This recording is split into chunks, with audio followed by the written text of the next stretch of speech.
mtu ambaye nikaona ni kama ni mtu alim mheshimiwa, yani ukiangalia yuko na haiba fulani, akanisalimia tena kwa jina langu. Katika maajabu ya hawa maimamu, nimesoma katika riwaya nyingine asubuhi kwamba Mwenyezi Mungu huwa anawafunza lugha zote, na Mwenyezi Mungu huwa anawafunza nasaba zote za watu. Kwa hivyo akikuona najua wewe ni mtu fulani, unatokana na babu yako fulani na mtu fulani na mtu fulani, kwa hivyo huwezi kumdanganya yani. Sasa alipokutana na huyu bwana, yeye hakutambua kwamba huyu bwana ni imamu, na watu hawakumuona, alimuona yeye tu kwenye gari. Akamwambia asalamu alaykum ya Sheikh fulani, akamwambia wa alaykum salam, naona unaenda hija, na vipi habari za Imam Khomeini? Akamwambia wanasema Imam Khomeini yuko Faransa, lakini hatujui zaidi ya hilo kwamba yuko Faransa. Huyu shekhe mwenye anazungumza ni Muirani, yani alitoka Irani kwenda hija. Sasa mbona unajua chochote kumhusu? Asema hapana. Akamwambia Imam Khomeini atarudi baada ya muda mfupi na atakuwa mshindi katika thaura yake. Sasa wakaendelea kuzungumza. Walipofika katika kile kituo cha watu mabasi yanasimama na kuswali ya dhuhuri, wakashuka wakaenda wakaswali nini, kurudi kwenye gari, yeye hajatambua bado alikuwa amekaa na Imamu alayhi salam. Sasa yule kondakta akasema kila mmoja angalie yule mwenzake alikuwa amekaa naye ili tusije tukaacha mtu. Yeye akasema bwana, mimi huyu mwenzangu nilikuwa nimekaa naye hapa hajaingia. Sasa wale watu wakashtuka, mwenzako yupi sasa? Wewe mzee vipi, ulikuwa umeweka peke yako? Hapana, nilikuwa nimekaa na mwenzangu, hata tulikuwa tunaongea hapo. Hapana. Yaani kila mmoja akakataa pale ndani ya gari, akakataa. Bwana mimi nilikuwa nimekaa. Hakuna, wewe naona umechanganyikiwa. Basi twendeni. Sasa baadaye akajiuliza, na unakuta swali hili ama wengi wanaokutana na imamu wanatambua ni imamu baada ya kwenda. Yaani baada ya kuwa ameenda ndio unatambua huyu aliyekuwa naongea naye ni imamu huyo. Yaani akili inafungwa kabisa, huwezi ukagundua kwamba huyu ni imamu mpaka aende. Sasa akajiuliza, lakini huyu amenijua vipi jina langu kwanza? Pili, amejuaje kwamba Imam Khomeini atarudi na atakuwa mshindi? Huyu itakuwa ni Imam Zamani alayhi salam. Ashaenda hivyo. Vipo visa vingi. Chengine ni kwa yule alim ambaye alikuwa anafundisha Bahthil Kharij tumenukuliwa na baadhi ya walimu wetu wanasema aliomba sana kutana na Imam Zamani alayhi salam. Akamjia kwenye ndoto akamwambia, nenda kwa mtu fulani, kesho nitakuja hapo. Na maajabu ya huyu bwana, yani Imam Zamani alayhi salam, anamiliana na watu ambao wewe ukiwaona utawadharau. Kwa jinsi walivyo wanavyojiweka utamdharau, kumbe ndo katika mawalii wa Mwenyezi Mungu. Alimtuma kwa mtu ambaye ni kobla, anashona viatu. Akamwambia nenda kwa huyo bwana, mimi kesho nitakuja hapo. Sasa yule sheikh alipoambiwa karauka asubuhi ili akakutane na imamu. Akaenda pale akakaa, akasalimia, akaanza kupiga story na yule kobla mshona viatu. Sasa akapiga story, wakaja watu na kuondoka. Akaja mtu pale, yule mshona viatu alikuwa anashonea nje, lakini yuko na kijirumu kidogo. Yule mtu akaja akamuita yule, akaja akamsalimia, asalamu alaykum sheikh. Wa alaykum salaam. Akamuita yule mwenye anashona viatu, njoo kidogo mtu fulani. Wakaingia ndani wakaongea, alafu akafanya nini? Akaenda yule mtu. Sasa yule bwana hajazingatia kuangalia, haiza, yani katika akili yake anaona labda imamu atakuja, kutatokea kitu fulani labda nini. Akashinda pale mpaka jioni hajamuona imamu. Ilipofika jioni akalia tena kwa dua, imamu ameniambia nitakuja, mimi nimeshinda, hukuja. Imamu akamjia kwenye ndoto akamwambia, si nimekuja bana. Mimi si nimekuja pale baada nikakusalimia, nikaingia nikaongea na yule mtu wa viatu. Katika akili zetu sisi tunatasawari kwamba imamu anaamiliana na watu wakubwa na nini. La, imamu anaamiliana na watu ambao wameandaa nafsi zao. Haijalishi yule mtu ni wa vipi. Inawezekana kwamba wewe ni msomi mkubwa, lakini maadamu huna ahalia ya kumuona sahib al-amr, hautomuona. Na kuna watu ambao ni basiti sana, ukimuona unaweza kumdharau, lakini akawa yeye ndo ana mazungumzo na Imam Zaman alayhi salam kila siku. Sasa hiyo ni mfano, huo ni mfano ambao tulikuwa tunatoa kwa jinsi ambayo Imam Zaman alayhi salam anaamiliana na baadhi ya watu. Na imekuja pia katika riwaya ya Amirul Mu'minin Ali ibn Abi Talib alayhi salam, anasema Allahumma salli ala Muhammadin wa ali Muhammad, anasema inna Allaha akhfa arba'atan fi arba'atin, Mwenyezi Mungu ameficha mambo manne katika mambo manne. Anasema akhfa ridahu fi ta'atihi, alificha radhi zake huyu Mwenyezi Mungu katika utiifu wake. Yani ukitaka kupata radhi za Mwenyezi Mungu ni umtii. Sasa anasema akhfa ridahu fi ta'atihi, alificha radhi zake katika utiifu wake. Fala tastasghiranna shay'an min ta'atihi, usidharau chochote kidogo ambacho kina taa ya Mwenyezi Mungu ndani yake. Na anasema farubbama wafaqa ridahu wa anta la ta'lam, huenda hicho kidogo nachokidharau ndio kimeafiki radhi za Mwenyezi Mungu wakati wewe hautambui. Wa akhfa sakhatahu fi ma'siyatihi, na alificha ghadhabu yake katika maasi yake. Yani ukitaka kumkasirisha Mwenyezi Mungu ni muasi Mwenyezi Mungu subhanahu wa ta'ala. Fala tastasghiranna shay'an min ma'siyatihi farubbama wafaqahu sakhatahu ma'siyatahu, anasema usidunishe dhambi lolote lile ambao ni maasi ya usidunishe. Unajua kuna wakati mwingine mtu anakuambia bwana, hiki kitu mimi sitaki, usina wewe nawe nenda zako bwana, unaniudhi, wewe nenda. Sisi tunaona kwamba ile kufanya Mungu ataandika paka hiki nacho. Yani wewe umemwekea mipaka, kuna baadhi ya vitu Mungu anaandika, kuna baadhi haandiki. Imamu anakuambia usidharau kosa lolote, dhambi lolote, maana hujui ni dhambi gani ambalo Mwenyezi Mungu anakasirika zaidi. Hakuna dhambi dogo. Farubbama wafaqahu sakhatuhu ma'siyatahu wa anta la ta'lam. Anasema wa akhfa ijabatahu fi da'watihi, na alificha kujibu kwake dua katika kumuomba kwake. Yani ukitaka Mwenyezi Mungu subhanahu wa ta'ala kujibu ni muombe. Wa qala rabbukum ud'uni astajib lakum, sipo katika Qur'ani bwana. Sasa ni uombe, innal ladhina yastakbiruna an ibadati sayadkhuluna jahannama dakhirin. Yani lazima sisi tumuombe Mwenyezi Mungu ili ajibu. Ud'uni astajib lakum. Sasa Imamu anasema wa akhfa ijabatahu fi da'watihi, na akaficha yani istijaba yake, kujibu kwake dua zake katika kumuomba kwake. Anasema fala tastasghiranna shay'an min du'aihi farubbama wafaqahu farubbama wafaqa ijabatahu anta la ta'lam. Usidharau dua yoyote hata kama unaiona ndogo. Unajua watu wengi wanachukulia labda mtu Mwenyezi Mungu kujibu dua, inabidi ile dua labda iwe dua Jawshan al-Kabir ama Abi Hamza Thamali, ile ambayo ina kurasa zaidi ya 6-7 ndio Mwenyezi Mungu anajibu. La, Mwenyezi Mungu ile dua ambayo wewe unaiona ndogo, labda hiyo ndio anajibu, kwa sababu sisi hatuna vipimo vya Mwenyezi Mungu anajibu vipi dua. Kwa hivyo Imam anakuambia usidharau dua yoyote. Watu wakamwambia bwana, tunyoshe mkono tuombe Mungu, huyu ndo anasoma dua hata itakubali. Na amekwambia, yani kuna watu wa design hiyo, yani anaishi kibri tu, yani katika moyo wake ni kibri. Sasa Imam anakuambia usidharau dua yote.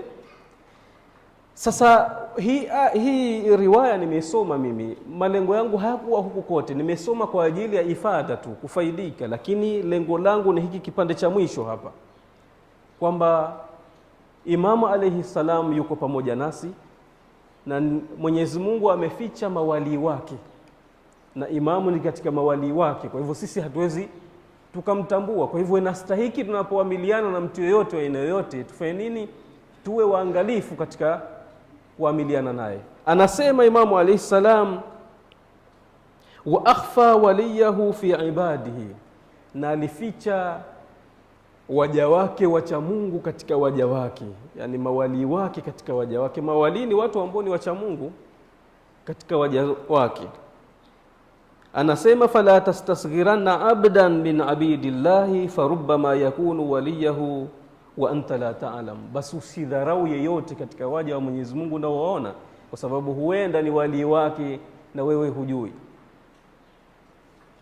Kwa hivyo Mwenyezi Mungu ama Imamu alayhi salama atuonyesha ni jinsi gani huyu imamu yuko pamoja nasi, kama ambavyo mawalii wako pamoja nasi na yuko pamoja nasi, kama ambavyo hatuwezi tukawatambua mawalii wa Mwenyezi Mungu, vile vile hatuwezi tukamtambua.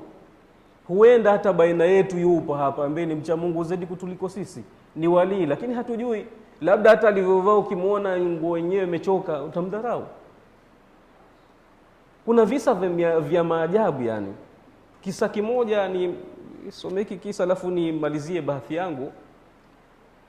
Niliambiwa na Sheikh Salim Mwega hapa, dama tawfiqatuhu, ambaye anasema kwamba alikipata kwa baadhi ya walimu wake, kama takuwa sikosei katika kunukuu, au kikosea mwenyewe yupo, kama yule alisema qala Jabir bin Abdullah al-Ansari, alafu akasema hadithi ya uongo na Jabir mwenyewe amekaa, akamwambia andi sema saa ngapi? Mimi nikamwambia kwani Jabir ni wewe peke yako?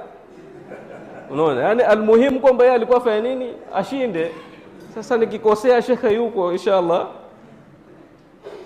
Kule kuna house inaitwa Faidhia, kama anavyoelezea shekhe ama nilivyomuelewa shekhe, huenda alielewa kwa mapungufu, atanisamehe. Anasema kulikuja mpishi katika ile hauza, mfuko wake wenyewe sio mabagi ya kisasa, labda pengine huenda hata ilikuwa ni gunia la kawaida tu anaweka vitu vyake. Basi anahudumu pale hauza, kila mmoja yani ukimwona mtu wa kawaida tu huyu. Basi alihudumu kwa muda ule bwana. Siku ya kuondoka, wakati wa kuondoka ndo kulionekana maajabu. Wanasema mudiru wa ile hauza alipita wakati vyumba watu wamezima mataa, akaona kuna chumba kimoja kina mwangaza sana.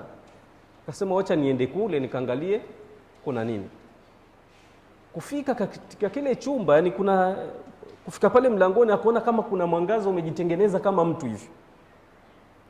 Alafu akamuona yule mpishi, maana kile chumba kilikuwa cha yule mpishi, ampiga magoti anaongea, yani kama na ule mwangaza. Sasa akajificha ili asubiri amalize alafu amuulize. Alipomaliza akamwambia, akaingia akamwambia niambie fulani ulikuwa unaongea na nani? Sasa yule mpishi akawa hataki kusema ile. Niambie na kuahidi sitosema, niambie. Paka yule bwana akamwambia basi ninakuambia, lakini kwa sharti kwamba usiambie mtu mpaka nitakapoondoka. Kama utaambia mtu basi niwe nimeondoka. Akamwambia bwana, mimi nilikuwa nimetumwa hapa na mission fulani na i-accomplish.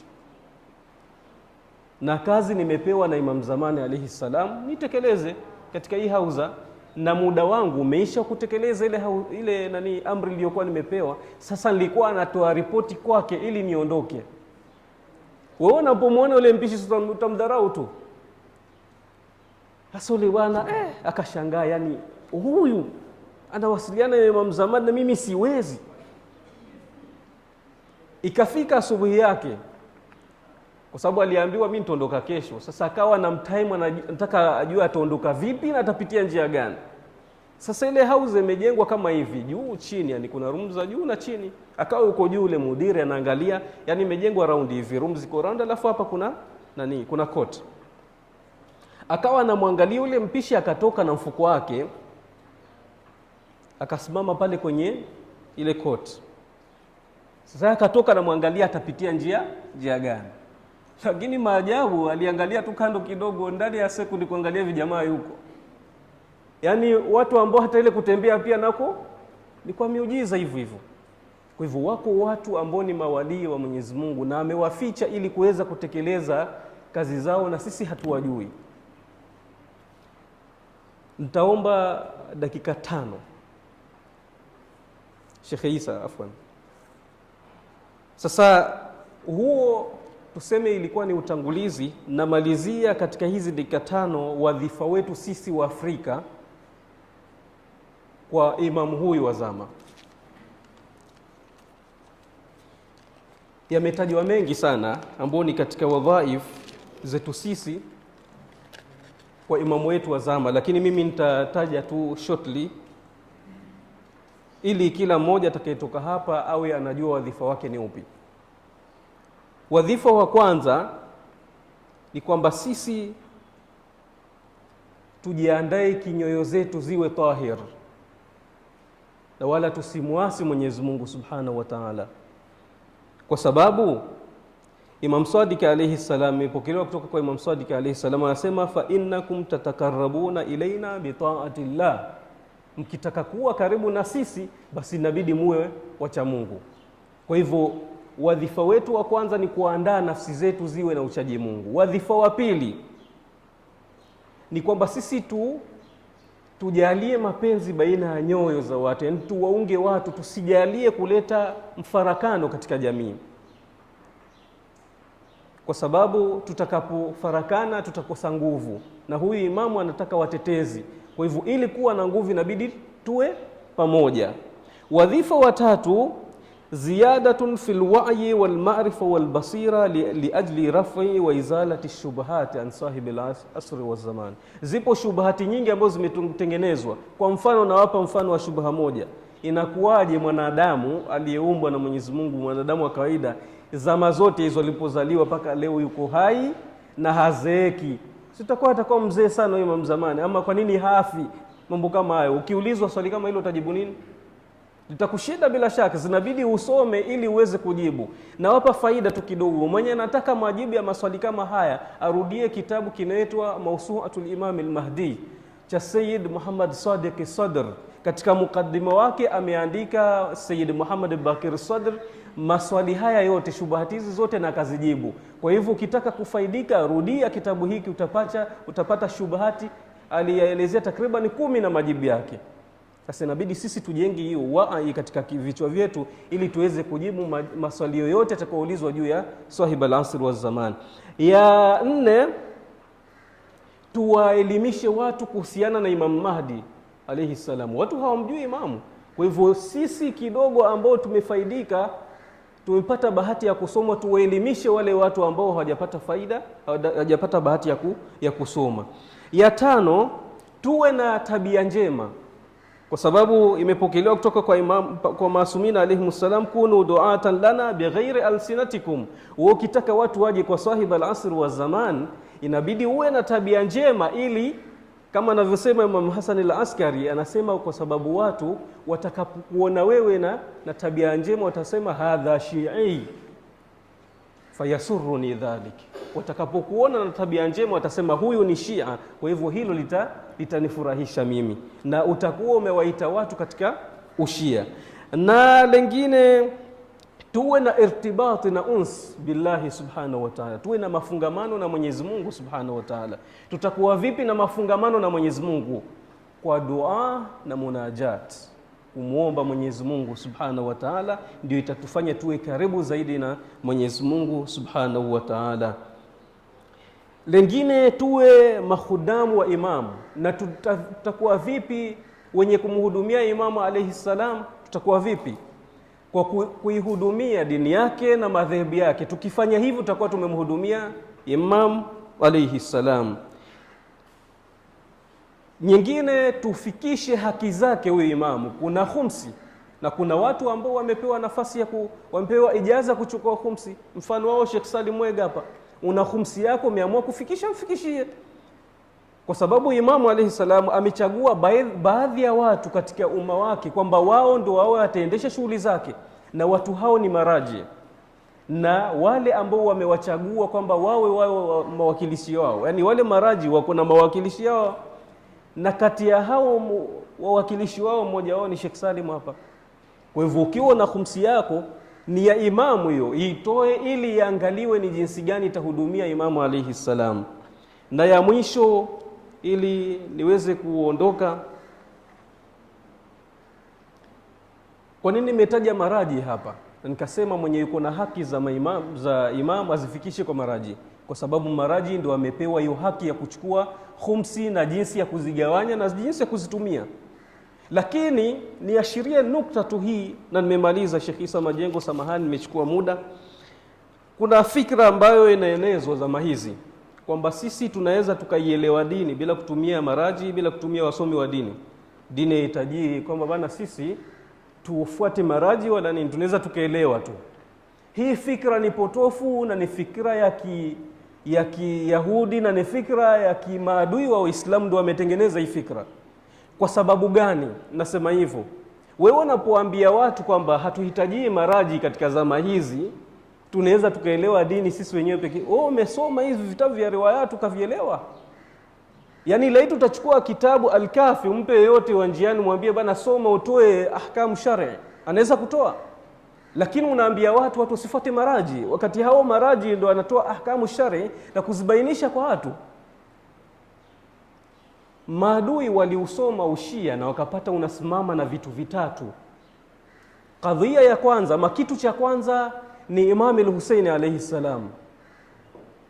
Hizi marasim hizi za Ashura hizi ndo zinasimamisha ushia, na Imam Khomeini anasema sisi laiti isingekuwa Imam Hussein tusingeshinda. Kwa sababu gani? Imam Hussein anakuwa ndo kiungo muhimu katika kusimama ushia, kwa sababu mshia anaposimama hata akiwa peke yake na akajua kwamba mimi nitakufa, lakini kwa katika haki harudi nyuma. Lakini someni katika watu ambao wamejaribu kusimama, wameweza kusimama, asiyekuwa na fikra Imam Hussein wanatoroka tu. Lakini mshia anajua mimi bwana Imam Hussein alisimama peke yake, wahidan faridan la nasira lahu wala muina, na hakurudi nyuma. Innal qatla lana ada wa karamatana inda Allahi shahada. Kwa mshia kwake yeye ni kitu cha kawaida. Kadhia ya pili maadui wali note ni kwamba ni kadhia ya marjaia, yani ushia umeshikana, uko pamoja na una nguvu kwa sababu ya maraji. Tukiweza kuwatenganisha watu na wasomi wao na maraji wao, ushia utanguka. Tangu zamanul ghaibati al-kubra ianze paka sahi, waliosimamisha ushia ni maraji, sio watu wengine. Kwa hivyo ili kuweza kuangusha ushia inabidi tutenganishe baina hawa maraji na watu, wasitoe humsi, wasiwasikize, wadharau. Na ndio maana sasa hata sahi hapa huku kwetu tumejengewa hiyo fikra kwamba mtu amesoma dini bwana, ana faida gani huyu? Aliyesoma university ndio ana nafasi, ili kuonyesha kwamba mtu aliyesoma dini hana maana. Kwa hivyo wewe bwana umhitaji huyu, achana naye. Lengo sio kwamba wewe angushe huyu, lengo ni kuangusha ushia.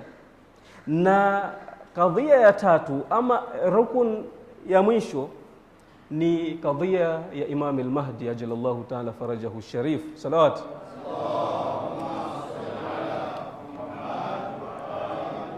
Kwa sababu mshia yeye hata teswe vipi yuko na tamaa kwamba imamu atadhihiri na atamnusuru. Kwa hivyo vigezo vitatu anasema tukiweza kuvifuta hivi kwa mashia tumeumaliza ushia. Samahani nimechukua wakati wenu. Wassalamu alaikum wa rahmatullahi wa barakatuh. Afwan shekhan. Kwa wakati wako shekhan, sio wakati wa mwingine yote yule. Afwan.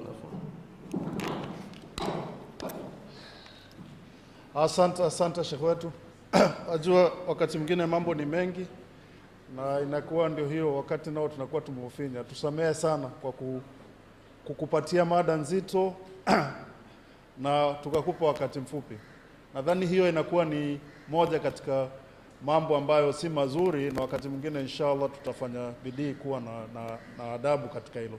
Shekhi, naomba samahani, kuna mkutano wa Zoom na unaenda na wakati huo.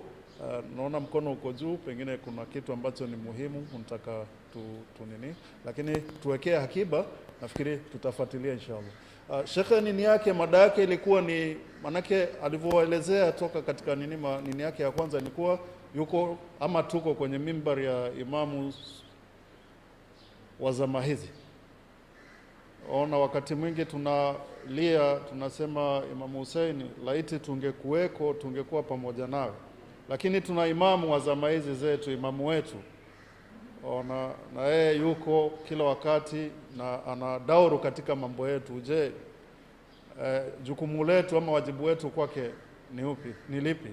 Sasa ndio mada hiyo nzito Sheikh ameshughulikia, amejaribu kuishughulikia kiasi ambacho ameweza kwa muda ule ambao tulikuwa tumempatia. Kulingana na programu yetu ndio hiyo tulitakana tuwe na break, alafu kuna mtu ambaye tumempanga, alikuwa naye ni vigumu sana kumpata mtu kama huyu, na akawa amekubali kuwa tutakuwa pamoja naye. Sio Sheikh Obeid, ni Dr. Beheshti ambaye ana faida kubwa tu, na tulipomwomba kuwa akuwe miongoni mwa wazungumzaji ama watakaokuwa anachangia katika kongamano letu, akawa amekubali. Basi ndio hiyo tunataka tuungane naye. Kwa hivyo mtavumilia kidogo tu, baadaye nafikiri tutaangalia mambo mengine tukaweza kuiweka program yetu ikawa flexible, alafu kuna maswali ambayo tuko nayo pengine tuyaweke kidogo akiba, alafu tutashughulikia inshallah. Sasa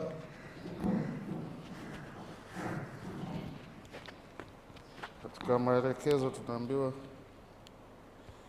vitu hivi ambavyo wengine hatuna mazoea sana navyo tuviweke hapo mahali ambapo tumeviweka. Natambua kuwepo kwa ndugu yetu ambaye tuna furaha kuwa naye, ndugu yetu Istanbuli wa Sheikh Abdullah Nasir. Tunafurahi sana kuwa na wewe. Jisikie wewe ni mmoja katika sisi, na mchango wetu hata kukuweko kwako kati yetu ni furaha kubwa sana kwetu. Asante. Alaikum salam wa rahmatullahi wa barakatuh. Afikiri sasa ni yote, attention yote itakuwa kwenye screen. Na mzungumzia Dr. Beheshti. Assalamu alaikum wa rahmatullahi Dr. Dr. Beheshti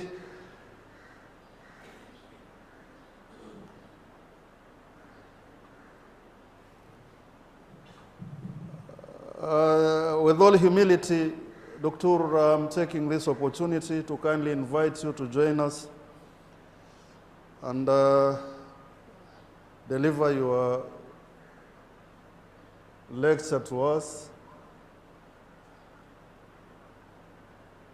I hope I'm getting through to you.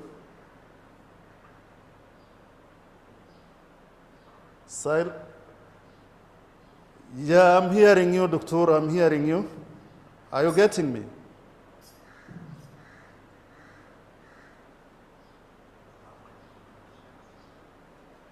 Yeah, we'll appreciate if you do that, Doctor.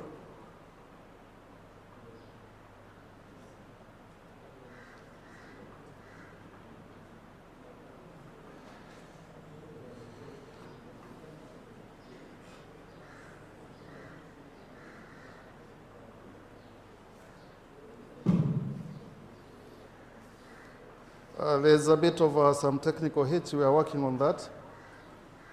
In a minute or so, you'll be on. I can see your screen on my screen.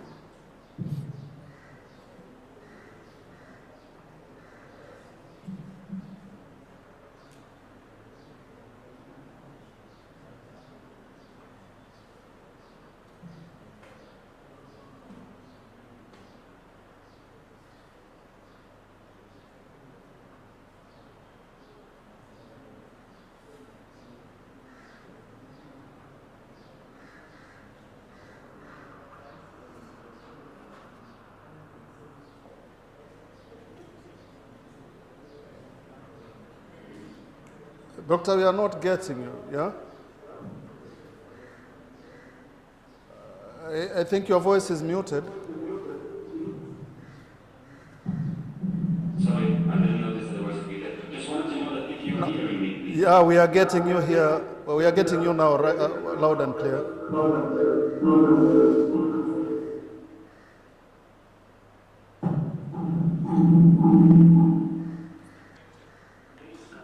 If you speak is Korean, then I can start.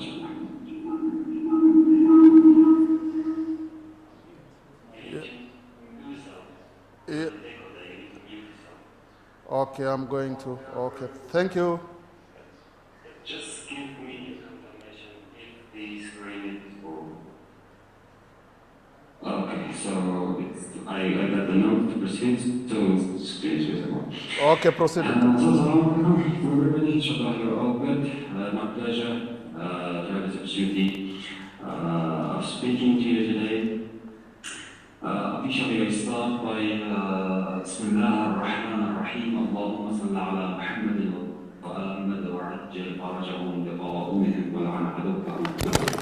Bismillah ar-Rahman ar-Rahim, Assalamu ala al-Mahdi alladhi ba'ada Allah azza wa jalla أن يجمع بها الكلم ويلم بها الشعاف ويملأ به الأرض بالسن.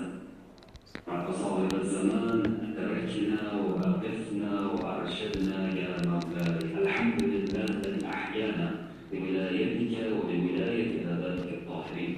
It's a pleasure to be among you today. I hope the screen is visible to you and the projector is good enough and the light is good enough to run the slides that we are going through, inshallah. I don't think all the buttons, so I received confirmation from the MC and from brothers. The topic that today I'm trying the conference that you are having in East Africa is about who is Hussein alayhi salam and how to address the non-Muslim and Sunni communities regarding the events of Muharram, regarding Imam Hussein alayhi salam, and to what extent how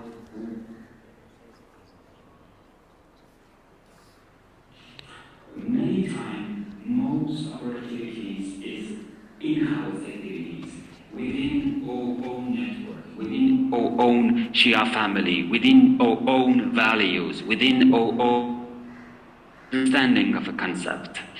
We say Hussein ibn Ali alayhi salam, the grandson of. What if the one in front of us does not give any value to a character to be a grandson? And even to the one who is the prophet is not recognized by that person. So we need to think a bit differently. What should be delivered? How that should be delivered? To what extent should be delivered? These are the details that inshallah we are going through it today in this presentation.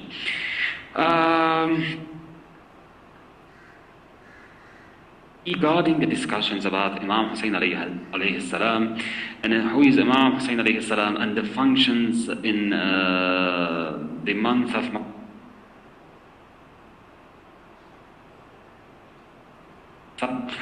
there is one thing to notice, there is one important thing to highlight.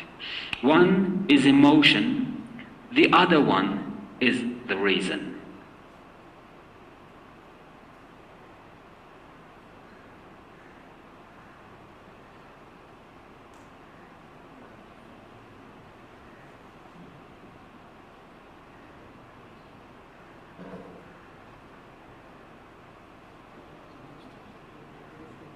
Salam, especially in a case of non-Muslims. At this moment, I don't want to focus on the Shia community. Shia community issues are different. But now I'm focusing on the role and importance of propagating the issue of Imam Hussein alayhi salam, his martyrdom, to non-Muslims, to non-Shias, to idol worshipper, whomever that is around us.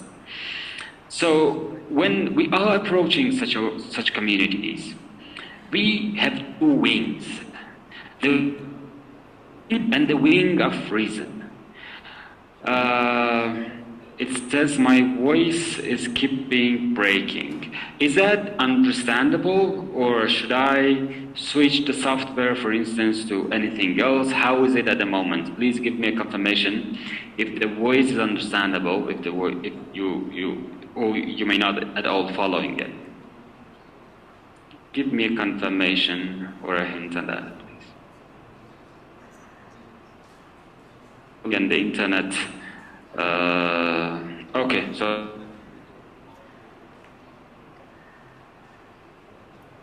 and then please let me know to repeat. So the emotion, the wing of emotion and the wing of reason.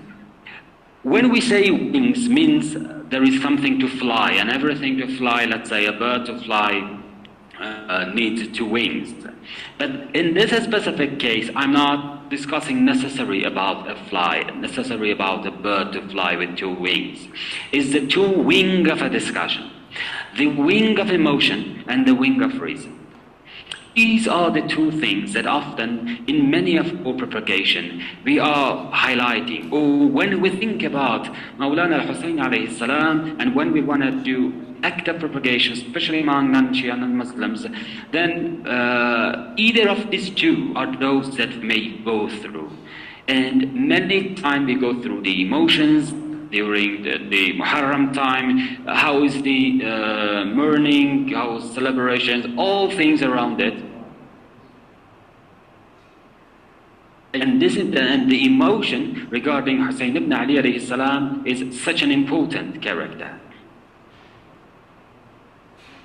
And as well as the topic, as well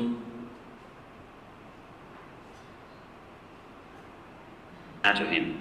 So the discussion I am having here has this role of emotion versus reason. The result out of it is not necessarily either and or. Absolutely not. Absolutely is not an either and or. It's just a pros and cons when we are considering emotion versus reasons when we are speaking to non-Shia, non-Muslim communities about Hussein ibn Ali alayhi salam. To what extent we should go for emotion, to what extent for the reason. How emotion may help, how reasoning may help.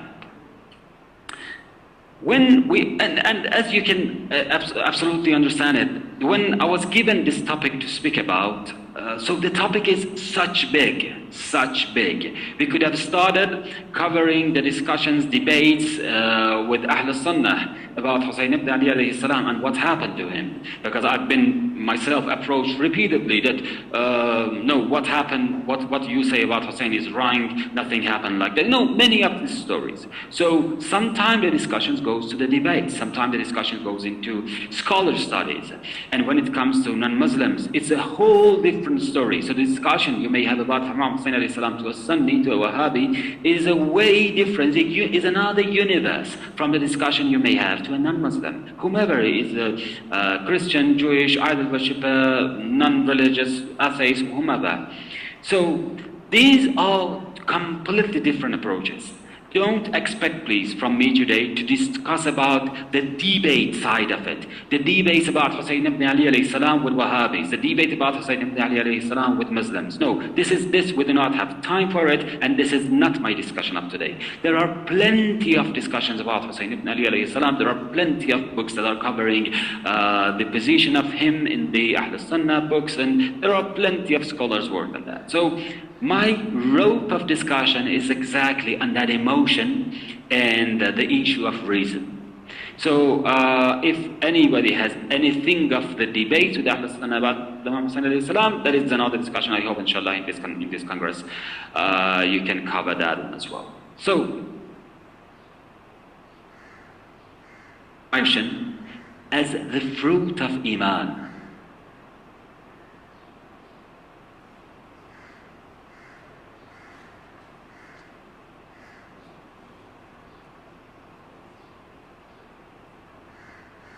Whatever, then you feel some form of affection, some form of love, some form of emotion about the one you have Iman to. So emotion is the result, is the fruit of Iman. You cannot say, nobody can say that I have Iman, I have believed in something, I do not like it, I just believe in it. I believe in Allah Almighty, but I don't like Allah Almighty. Does it work? At all not. Somebody says, I believe in the nature, but I don't like nature. You see, same way of approaching the discussion here. So emotion is the fruit of Iman. And from the other side, the reason is the fruit of wisdom. Emotion needs Iman as its first prerequisite. Reason has the wisdom as the step before. The one who can practice reason is the one who has the wisdom. The one who has the wisdom, the one who has been granted the wisdom, is the one who can exercise reason. So when we know that the emotion is the fruit of Iman and the reason is the fruit of wisdom, it's getting us one step closer to the discussion of, in the propagation about Imam Hussein alayhi salam, Are we going toward Iman? To whom? Again, don't forget the lobe of the discussion. We are talking about speaking to Ahl Sunnah, speaking to Wahhabis, speaking to Christians, to Jewish people, to atheists. Don't forget the line of my discussion. I'm not talking about inside Shia study, inside Shia families. So, when we are discussing about Hussein ibn Ali alayhi salam, ruhi lahu al-fida, are we approaching from the door of Iman? Or should we approach from the door of wisdom? I wish I was among you in person. Usually those of you who know me, I really like to have not just have a monologue, have a dialogue. So we speak together, we cook the discussion. But unfortunately, the time is limited, the distance, network, internet connection. So I would... What do you think? You can start thinking with yourself. Iman is the point of discussion with Ahl Sunnah, with Wahhabis, with Christians, Jewish people, and etc. about Hussein ibn Ali alayhi salam, all the wisdom. The Iman, as I said, Iman creates emotion, wisdom creates reason. There is one interesting thing that tells you a lot, tells you a lot.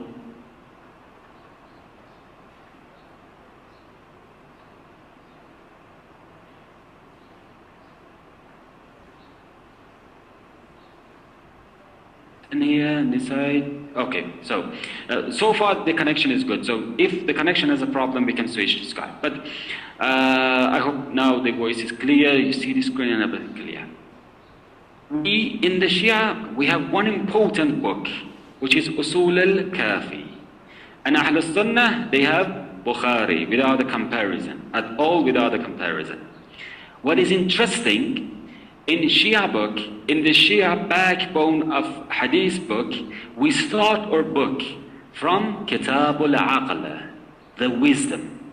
Ahl Sunnah, Wahhabis, all this group, they start their books, Hadith book from Kitabul Iman. Bukhari starts from Iman. Shia books starts from Aql, from wisdom.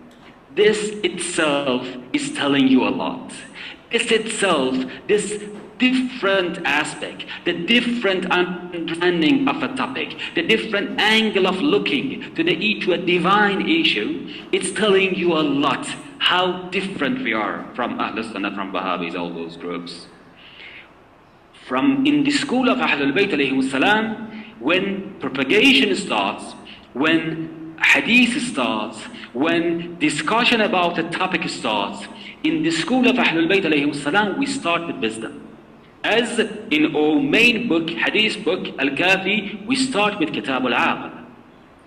In Bukhari, Sahih Bukhari, they say this is the detail of Quran, this is the mirror. We start with Iman. As Christians are exactly the same.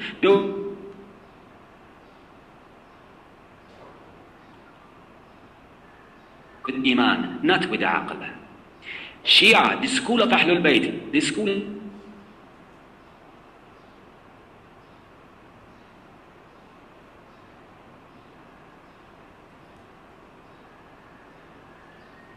when Mawlana Muhammad al-Mustafa sallallahu alayhi wa alihi, he was appointed, he went to people, not telling them, first believe in me and then think and then obey me. No, he went to them, he starts challenging their reasons, he starts challenging their wisdom.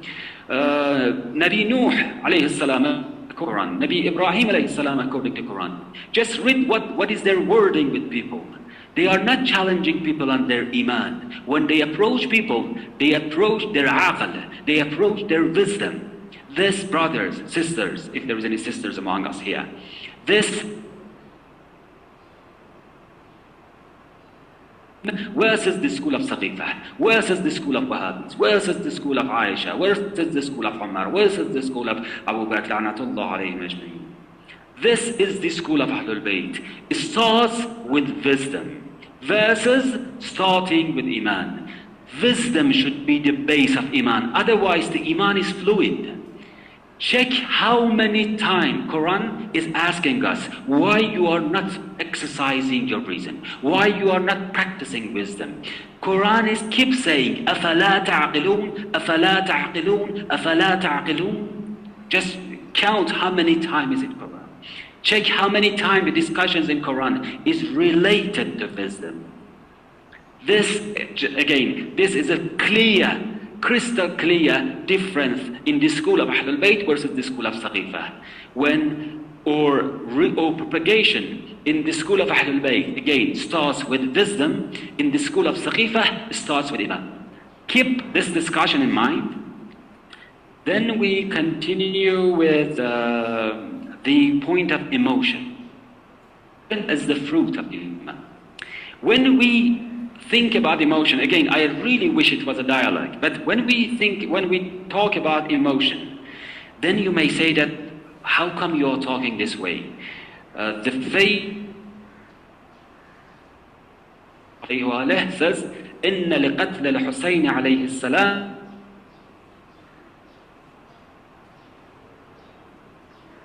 What is this harara? What is the harara? Harara is the emotion, isn't it? Harara is something that you can easily translate it to emotion here.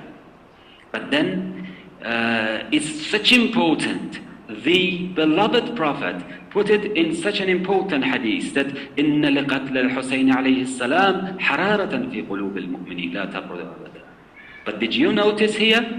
The harara is related to mu'mineen. It didn't say حرارة في قلوب الناس. Didn't say حرارة في قلوب المسلمين. Says حرارة في قلوب المؤمنين. It's not to all. Otherwise, it should be in everybody. But it's saying, if you are mu'min, then in your heart you feel the emotion to Hussein ibn Ali alayhi salam and to what happened to him in the Battle of Karbala.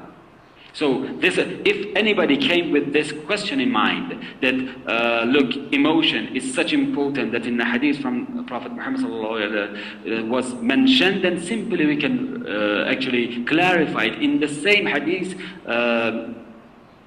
Clear, حرارة في قلوب المؤمنين, not to everybody. Then it's still we understand that emotion is something that we feel it, but don't forget the rope of this discussion. We are not talking about within a Shia family, within Shia group. We are talking about approaching those who do not even believe in that Prophet, do not believe in Ahlul Bayt alayhi. Is that the emotion? A driver, is that the emotions as a driver or the emotion as a landing pad? You know, the helicopter, airplane land on something. That means that is a destination. Is the emotion for us in discussing should be the driver or should be the landing pad? When we are talking about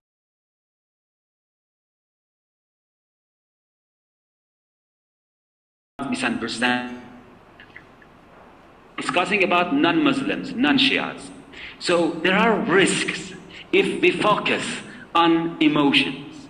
What could be the risk? If we are approaching non-Muslims, there are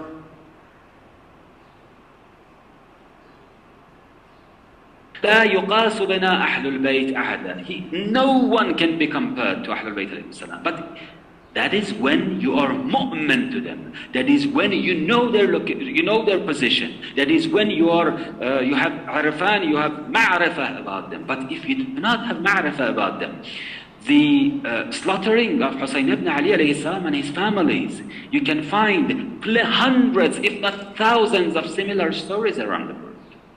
It's happening every day.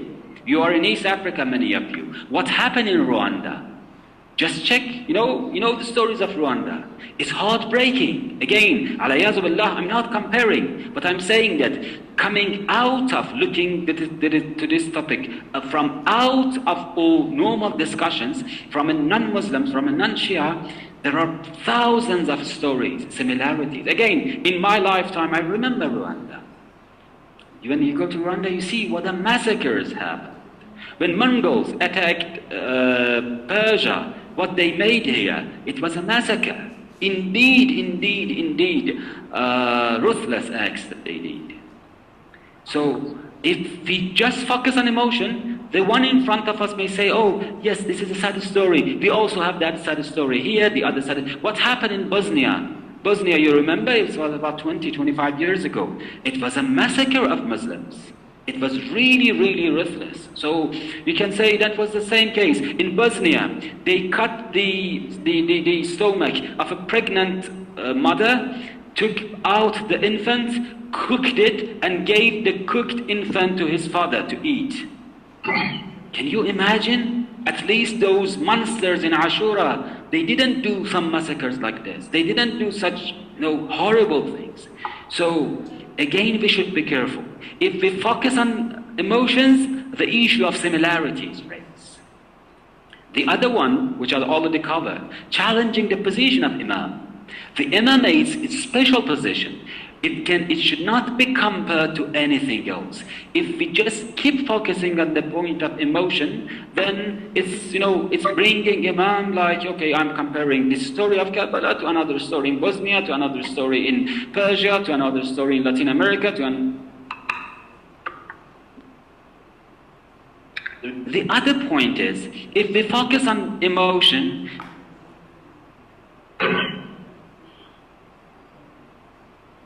decades, but the emotion of his life is limited to 10 days. If we focus on the emotion side, it just brings down the whole life of Hussein ibn Ali alayhi salam in 10 days. The 10 days that is special, that is out of the ordinary life of him. It was the out of ordinary life. So then we are limiting the learning from His Majesty, limiting the learning from all the lifestyle of Hussein ibn Ali alayhi salam. Then we are just making a revolutionary character. Because we are just focusing on 10 days. So Hussein ibn Ali alayhi salam was a revolutionary. Then the risk of comparing again happened. How many people in the history, how thousands, tens of thousands of revolutionary people had an uprising? The people did in South Africa. One, again, without comparison, what Mandela did in South Africa. If we just make the short-term presentation of a life of an Imam Hussein ibn Ali alayhi salam, because we are focusing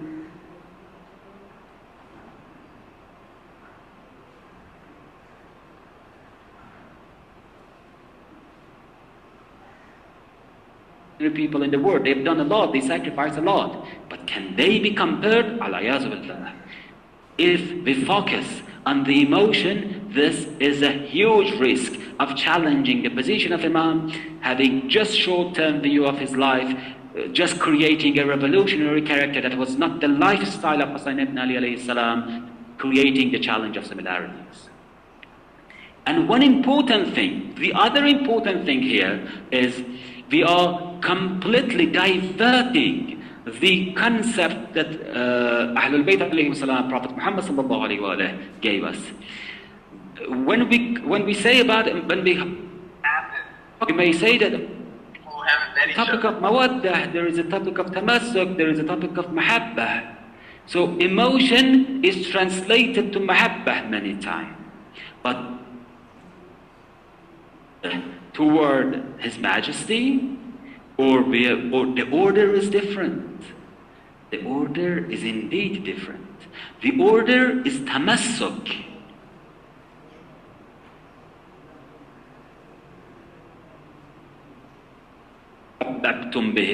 It's not just loving them. It's tamassuk. Tamassuk is adhere. And then it's a challenge that if we focus on the emotion just goes to the love. Emotion just goes to the love, not to the tamassuk. So it's not yet even 24 hours that I left the holy shrine of Hussein ibn Ali alayhi salam. My noon prayer yesterday was in the holy shrine of Hussein ibn Ali alayhi salam. In the shrine of Hussein ibn Ali alayhi salam, you can see many Sunnis. They are praying there. It's visible when they are praying, you understand that they are Sunnis. What they have is the love to Hussein ibn Ali alayhi salam. Inshallah, that saves them. Inshallah, that love helps them, guides them. But that's not what the Prophet ordered. The Prophet ordered adhere. The Prophet ordered tamassuk to this family, to this person. The other side, in Quran, the order is mawaddah, not mahabbah. قل لا أسألكم عليه أجرا إلا المودة في القربى. They don't say إلا المحبة في القربى. Mahabbah is like many of the Sunnis that they have mahabbah to Hussein ibn Ali alayhi salam. They have mahabbah to Ali ibn Abi Talib alayhi salam, to Fatima al-Zahra salamullah alayha. What they don't do it, they don't do mawaddah. Mawaddah is the mahabbah with obedience. When you love something and you obey him, then you have mawaddah. The order of Prophet Muhammad sallallahu alayhi wa is the mawaddah to this character, to this person. Not necessary mahabba. Mahabba is the base. Many people, the qatala of Hussein ibn Ali alayhi salam, those who slaughtered Hussein ibn Ali alayhi salam, even they cried when they saw the holy body of Hussein ibn Ali alayhi salam because of this point of mahabba. What they didn't have was the mawaddah. So the order is different. Do not mingle it, the mawaddah and the tamassuk, with the topic of mahabba. Indeed important. Again, don't misunderstand it. Mahabba is within our family, Shia family. But mawaddah and tamassuk is for all Muslims. If you are a Muslim, you should have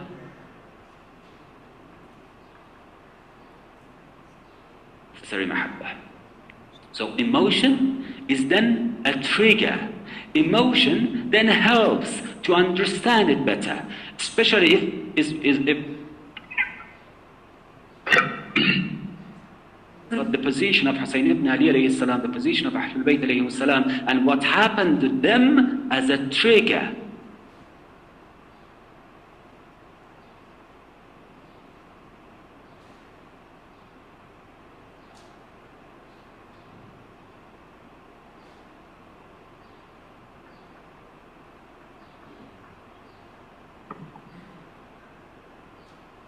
Imam Zaman of that time, Zainab Salamullah alayha was not protecting just her brother. She was protecting the Imam of her time. Abu al-Fadl al-Abbas ruhi lahu al-Fida was not protecting.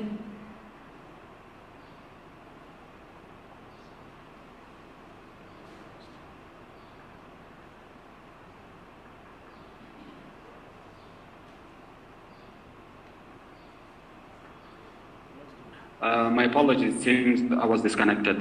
Give me a confirmation if you have me now. Do you have me now?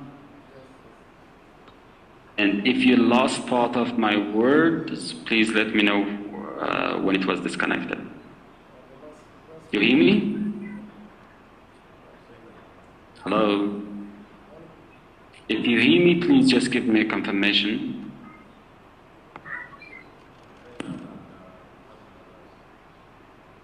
Brother Yusuf, do you hear me?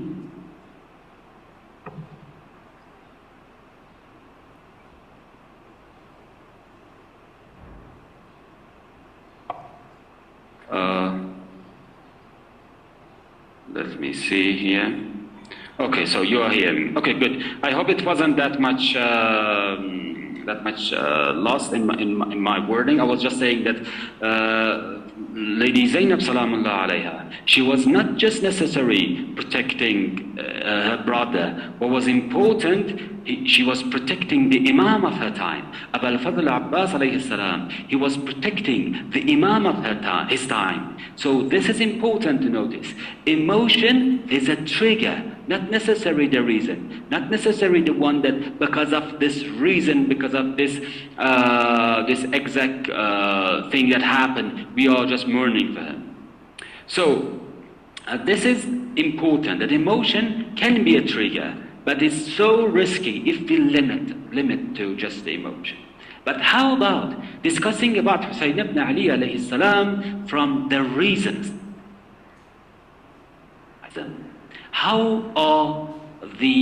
What are the benefits? How does it help? The reason, the benefits of approaching the discussion from the point of reason. challenging the wisdom. First of all, is a universal language. Doesn't matter to whom you're speaking. You're speaking to an idol worshipper, you're speaking to a Sunni, you're speaking to Wahhabi, you're speaking to Zoroastrian, you're speaking to Christian, you're speaking to a Jewish person. 2 times 2 is 4. It's a universal language. So it's important. Addressing the reason, challenging the wisdom is a universal language. Again, it's not important who you are and what that person was. The other one, the universal language, the reason, when addressing the reason, it's a no time frame. It's not that to say, okay, I'm just for the reason, because when you address the reason, you should be rational. The rational discussion, you cannot start discussing about Hussein ibn Ali alayhi salam and addressing the reason of the person and challenging his wisdom, and start just saying that Hussein ibn Ali alayhi salam arrived to the field of Karbala, and after 10 days he was slaughtered with his family. Well, what happened? The question is where he was before. What happened before? How old was he that time? What was he doing the previous decades of his life? How was his action in his life? When you're addressing you cannot just have a very short time frame, 10 days, like the emotion. Emotion is just 10 days. But when we are addressing a reason, it's not limited to 10 days. We should cover it from A to Z. We should go back. We should go back to Saqifa. We should go back to attacking Lady Fatima salamullah alayha. We should go back to what happened to Ali Abi Talib alayhi salam. We should go back to Hassan ibn Ali alayhi salam. We should go back to see what Hussein ibn Ali alayhi salam was doing all that time after his late father Ali ibn Abi Talib alayhi salam, during the time of Imamates of Hassan ibn Ali alayhi salam, what he was doing when in the entire Islamic empire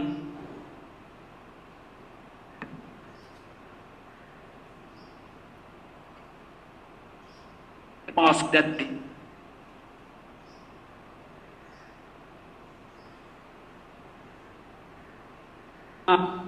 you see, if you cover the full, it says you lost me. From where did you lost me? Brother Sadiq, do you hear me now? Sorry for the internet problems. When you challenge the reason, when you challenge the wisdom, when you address the reason, you cannot just be 10 days of his life. Because the emotion is 10 days. When we are challenging wisdom, it should start from the beginning. It should start from attacking Lady Fatima salamullah alayha. The story of Ashura happened when they attacked Lady Fatima salamullah alayha. When Mal'una Umar attacked Lady Fatima salamullah alayha. The story of Ashura is related to the whole life of Hussein ibn Ali alayhi salam.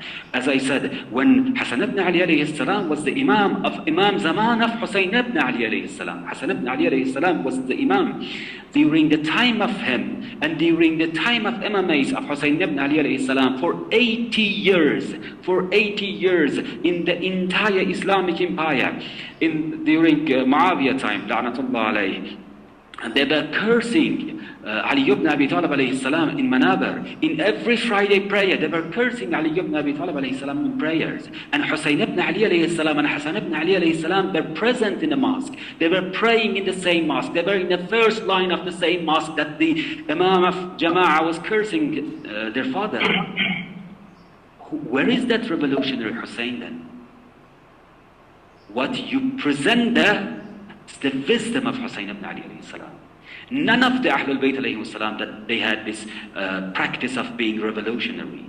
They focus on 10 days of his life and present another Hussein that was not Hussein during 60 years of his life, 50 years of his life. When you're addressing the reason, when you're challenging the wisdom, you present the full picture of the life of a person. Because when you address the wisdom, when you challenge the wisdom, why? What was the roots of this challenge? This is important. When you address the entire history, then it's very reasonable that a person with a wisdom says 2 times 2 is 4. For sure, the person who was acting this was against the zalim. If Hussein ibn Ali alayhi salam was revolutionary, he wouldn't ask them, leave me, I want to go to Yemen. Leave me, I want to go back to Medina. Leave me, I want to go to Persia. He was kept asking them like this, leave me, I have nothing to do with you. I have nothing to do with Kufa. Even leave me, I want to go to Medina. I want to go to Yemen. I want to go to Persia. They didn't let him. This is the full picture of a character. The discussion when you are addressing the reason is holistic. The discussion when you are addressing the emotion is just super narrow. Emotion is good when it's within the Shia family and we know the background. If we are talking to those that they do not know the background, we address the reason and the emotion are just triggers. Any free-minded person, when they see what happened to Hussein ibn Ali alayhi salam and to many other persons, they do have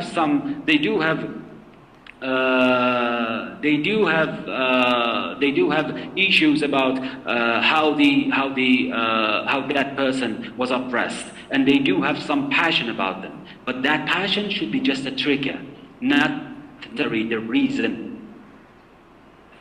And then having the reason as the tools box. Reason is a tools box, like 2 times 2 is 4. That is a tools box. That is the one that helps people understand what is what. That is the one that without any further discussion can simply say that who is who is what, and then what should be the rational result out of such an action. Hussein of a reason is a Hussein of lifetime, is a Hussein of role model, and is a Hussein legend.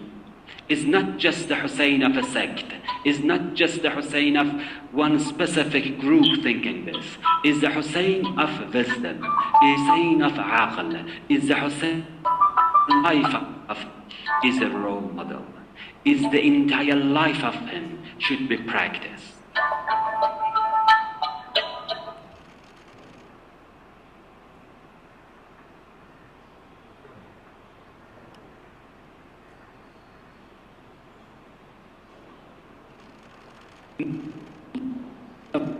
The Muslims even, they don't know that character was killed, was slaughtered. Can you imagine? Still many people they don't know.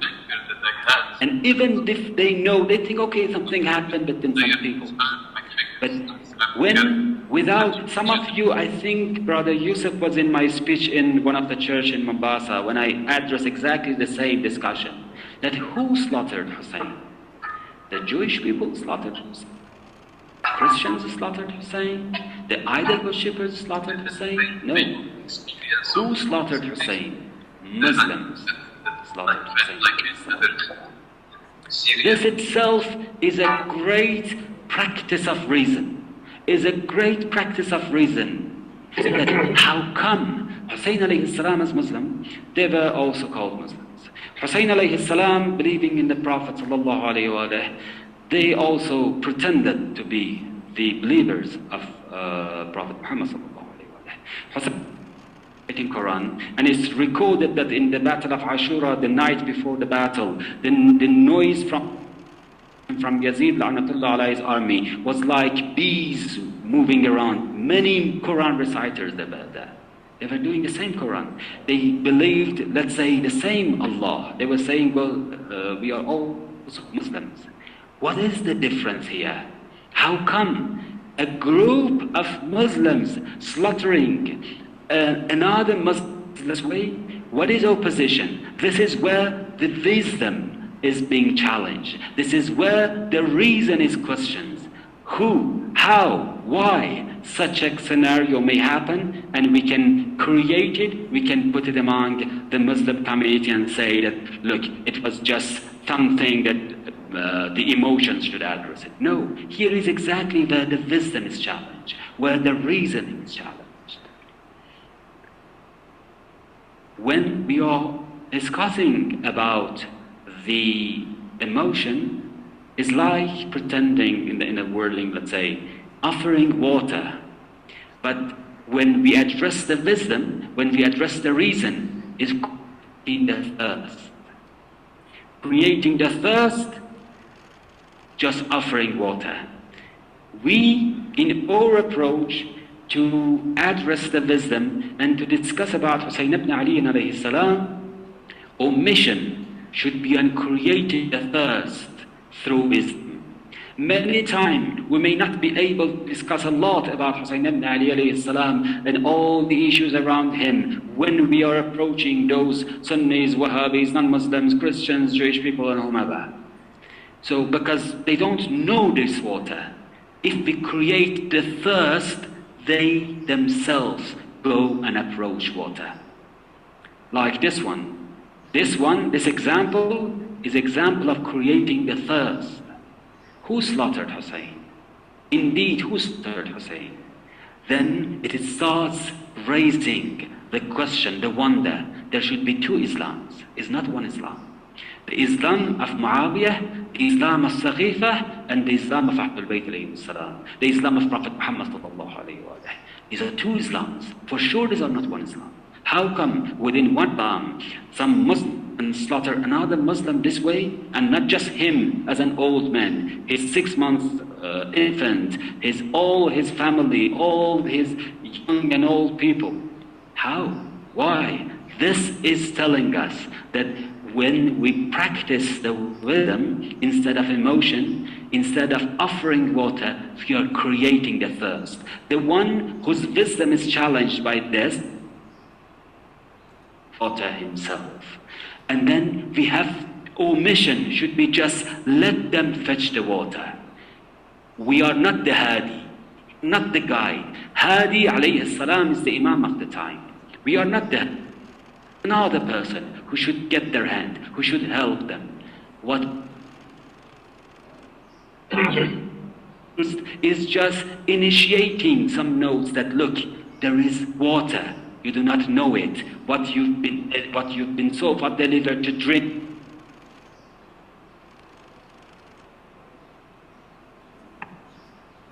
Water. There is a high should be fetched. Our mission is to let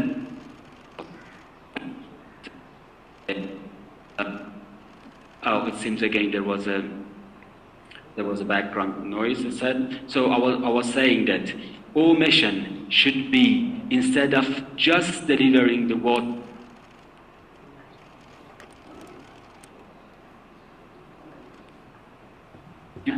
wisdom and reason is creating the thirst.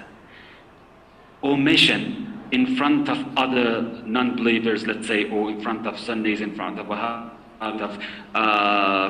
Christian Jewish people, either worship, whomever, we should create the thirst instead of offering the water. The one who is the saqi, the one who is the water bringer, the one who distinguishes the thirst is the Imam of the time, alayhi salam. Is the one who is the hadi, is the one who is the guide. We are supposed to challenge the wisdom and create that thirst. Create that thirst, inshallah they would get to the water. Inshallah they would distinguish the thirst by the hand of the Imam of the time. If we just think that we are the one delivering water, for sure, everything happens. And in many times we see that even it creates And I finish my words with this, who is indeed the Hadi alayhi salam, who is indeed the source of water, who is indeed the meaning of water, who is indeed the one who distinguishes whatever thirst, who is indeed guiding the misguided, who is indeed the Hujjatullah alive of this time, who is indeed Hussein of this time. If those people left the Hussein of that time, it's our mission to keep our relationship tied to the Hussein of our time, Mawlana al-Baghiyatullah al-Azam, Mawlana al-Mahdi alayhi salam. Thank you so much for your time. Sorry for this internet connection problems. I hope the voice was clear, at least in this last part. If there is any comments, if there is any notes, I'm available for you.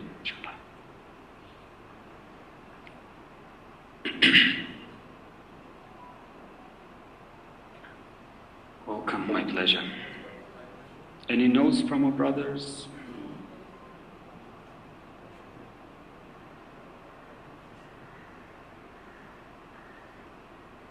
talking? Because I don't hear anything from you.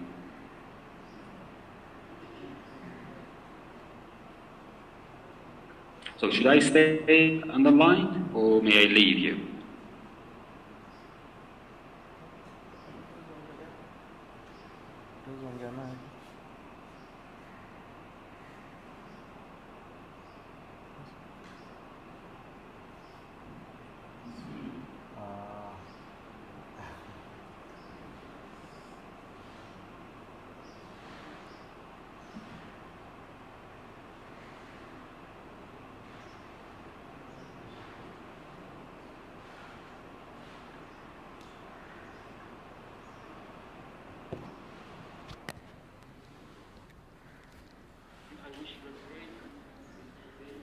صلي على محمد وآل محمد.